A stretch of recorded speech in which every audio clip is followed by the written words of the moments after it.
Mid week എവിക്ഷനിലേക്കുള്ള ആദ്യത്തെ task coin വേട്ട. ഏറ്റവും കൂടുതൽ പോയിന്റ്സ് നേടിയിരിക്കുന്നത് റെനയാണ്, ഏറ്റവും കുറവ് അനീഷ്. ശരത്ത് മനഃപൂർവ്വം അനീഷിനിട്ട് പണി കൊടുത്തതാണോ? ഏതായാലും ടാസ്ക് കഴിഞ്ഞതോടുകൂടി ശരത്ത് ആകെ ഡൗൺ ആണ്. ശരത്തിന് കൺഫ്യൂഷൻ ഉണ്ടെന്ന് തോന്നുന്നു, എന്താണ് ശരിക്കും ചെയ്യേണ്ടത് എന്ന്. ടാസ്ക് എന്താണെന്ന് വെച്ചാൽ, സഹായികളിൽ ഒരാൾ കളിമണ്ണിലിറങ്ങി അതിൽ ഒളിപ്പിച്ച് വെച്ചിരിക്കുന്ന കോയിൻസ് മാക്സിമം കളക്ട് ചെയ്യുക എന്നുള്ളതാണ്. ഈ കോയിൻസ് കളക്ട് ചെയ്യുന്നതിന് മുമ്പ് ഒരു ട്രഷർ ബോക്സ് തുറക്കണം. അത് ലോക്ക്ഡ് ആണ്. അതിൻ്റെ പിന്നിലായിട്ട് ടബിൽ നിറയെ കളർ വെള്ളം നിറച്ച് വെച്ചിട്ടുണ്ടാവും. അതിൻ്റെ ഉള്ളിലായിരിക്കും ഇതിൻ്റെ താക്കോലുള്ളത്.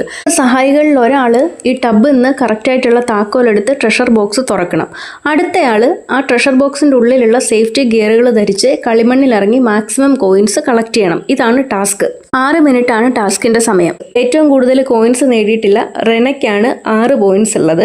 രണ്ടാമത് സരികയ്ക്കാണ് 5 പോയിന്റ്സ്. മൂന്നാമത് രേണുവിന് 4 പോയിന്റ്സ്. ഒണിയലിന് 3 പോയിന്റ്സും ഷാരിയയ്ക്ക് 2 പോയിന്റ്സും അനീഷിന് 1 പോയിന്റും.